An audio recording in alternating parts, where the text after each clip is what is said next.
and welcome to Maeve and Amelia's roundtable for the Gothics class. We're going to be talking about the Babadook and how he became an LGBTQ icon. So basically all started when Netflix accidentally placed the Babadook movie into the LGBTQ section in Netflix, and it eventually became an ongoing joke on social media, and people started saying that the Babadook was a bisexual icon, and he kind of just became this big meme that like blew up in the media, and everyone's just been kind of running with it, and we're going to really analyze if there's a deeper meaning behind it, or if it's just a joke. So to start, The Babadook is kind of just an indie horror movie that is about a lot of family and childhood trauma. The movie is basically the mom and her son, and her husband has died, and she's repressing that emotion, and like she never talks about his dad or her husband or what happened. It's a very depressing movie with a lot of underlying emotions that are kind of just locked away, which could be related back to the struggles that they have to go to in the LGBT community, having to keep themselves hidden or having to stay in the closet for other people and just feel like ashamed about who they are. So our first question is, the Babadook is a symbol for repressed emotions within the family in the movie. So how does this relate to the challenges that LGBTQ people face? So I would just say that LGBTQ people struggle a lot with their sexuality growing up, even like if they don't come from a family that's fully accepting of who they are. They're kind of living with this false identity for other people, which can relate back to the movie because this woman is trying to take care of her son at the same time as grieving over her husband. So she kind of locks the emotion away in order to like deal with her son, who also is also grieving in his own way. And he also seems to be depicted as as a child with special needs as well.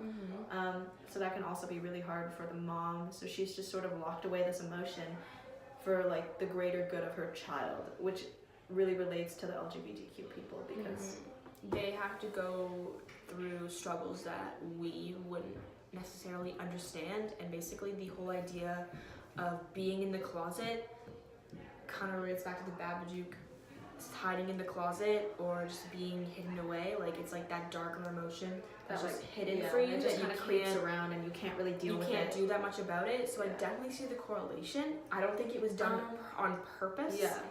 But if you really analyze these things, you can always find a deeper meaning. And I think like at the end of the movie, she actually kind of like accepts the fact, and like at the end you see her like feeding the creature, the Babadook, like in her basement.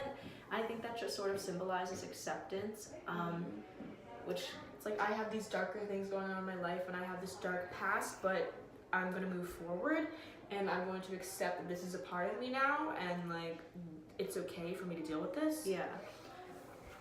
Which you can kind of relate to LGBTQ people. When they come out, they're just a lot happier. Like I know people who have just been in the closet, they come out, they can be themselves, they're happier, they've accepted who they are, and people around them have it as well. So why do you think the movie ended up in that category in the first place? Honestly, I think it was kind of just like a glitch in the system. Like it doesn't really make sense. Like there isn't any way that it could have ended up in there by accident. It really is just like horror compared to LGBTQ movies, which has almost no correlation. Like the movies themselves don't even have like themes that correlate unless you like really dig deep, like we're doing right now. So I honestly just think it was a glitch. So the fact that LGBTQ people have their own section on Netflix, if we just take a look at just that itself, the fact that we have segregated these people and like just like segregated the movies that they watch into a section on Netflix. Like, oh, well, we have like straight people movies that can just fall under. It's like people who are straight just fall under their like horror or comedy or romantic, whereas LGBTQ people who have those type of themed movies are just called LGBTQ movies. Like they're not even falling into normal standards, which is something interesting to look at. So what do you think that could tell us about the acceptance of the LGBTQ community? Well, I think that growing up like with that idea, like obviously I'm not one to understand, like I don't identify with the LGBTQ community, but from like an outside perspective, I can say that they are a very accepting group of people because they have to be, because they've been so discriminated against that like they've formed a group, they've formed like an alliance within themselves so that they feel safe, they feel like they have something to themselves.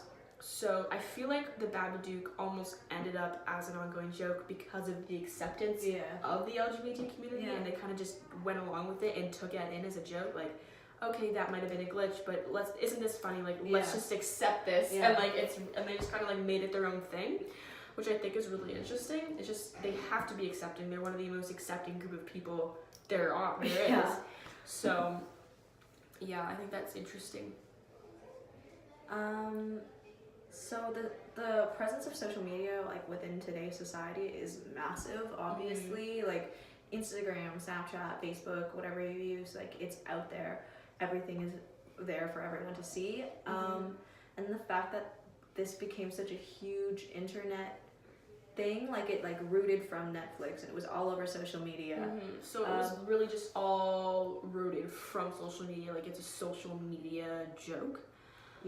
It's a great modern depiction of the horror movie, even though the horror movie is quite modern itself. It's brought back into social media, into like meme form. So like that is a great example. So do you think the Babadook becoming a meme is because of the strong presence that the LGBT community has on social media? So just to like give a bit of context for that, like the LGBT community has found like their presence and there's a safety in like online, like it started with Tumblr and then it kind of grew to Twitter and now Instagram, and it's like I think it's because they found like a place where they can be themselves, where you can reach out to other people and you can communicate with other people from all over the world that identify with you. So do you think that like the what's the word I'm looking for, the popular, like the how popular it is has to do with their presence, because there is a strong LGBT community presence? I would say 100% yes. The fact that LGBTQ people and that community does have such a strong presence on social media adds to the fact that this blew up. It's definitely a theme, like to have like LGBTQ accounts and supporters and like people that have Twitter accounts or Tumblr accounts dedicated to that whole entire idea. Like you don't really have people that are just making like straight accounts, like that's not really that's not a thing. So they definitely have like an entire like army like behind social media, so I can see how that easily got into the hands of and the I would media. say just because they have their own section on Netflix, they're probably looking through it and the Babadook shows up and that makes absolutely no sense. I mean, it's just the fact that it's just so funny. Like I think that it was adopted into something more. Why he is bisexual and not anything else, I don't know the answer to that. I think it's just because they wanted a character that sees sexuality. And that's another thing, you don't have that much representation within the LGBT community. Especially so as soon as you can have something, even if it's a joke and everyone knows it's a joke, like why not just grab it and make it our own thing? Like we have our own thing and it's funny and like we're just rolling with it, because it also like, brought a lot of attention to the LGBTQ and the Babadook as well. Personally, I didn't know what the Babadook was until after this joke was going around. I had to look it up and be like, what is this random creature that's bisexual? I don't understand what's going on. So it's definitely like almost taking it in as a form of representation for them, especially in film, in horror films as well. When do you ever see like a gay or lesbian or bisexual character in a horror film? Especially almost if it's like never. A demon and like an otherworldly thing. And almost most of the time, like kind of like in our ISU, we did talk about how women are depicted usually as the negative characters, and that it's all about sex and men and like the underlying tones, whereas the Babadook doesn't really have that same effect, but the LGBTQ people wouldn't fall into those categories of movies because they don't fall into the straight like sexual relationship that straight people have, and that like women being brought down, because LGBTQ people are all about acceptance. Like it just doesn't correlate. So I bet they have a hard time relating to horror movies or enjoying horror movies because they don't see themselves in it. They don't have like that like relationship kind of. So I think just taking that representation and making it your own, even if it doesn't really make sense, it's kind of just a joke. Like, Yeah. especially social media and memes are a big deal now. Like, just making jokes out of everything is kind of like the new trend. So I think that's basically just what happened. Yeah, and I think we just chose this topic because it was really, really interesting. It was interesting to It's look at. different it's from fun. everybody else's Yeah. topic. It's like fun look on things, and like you wouldn't expect it to be that deep, but once you analyze it, like we just have, like it does get even more interesting and makes us want to look into it more. Yeah. So yeah.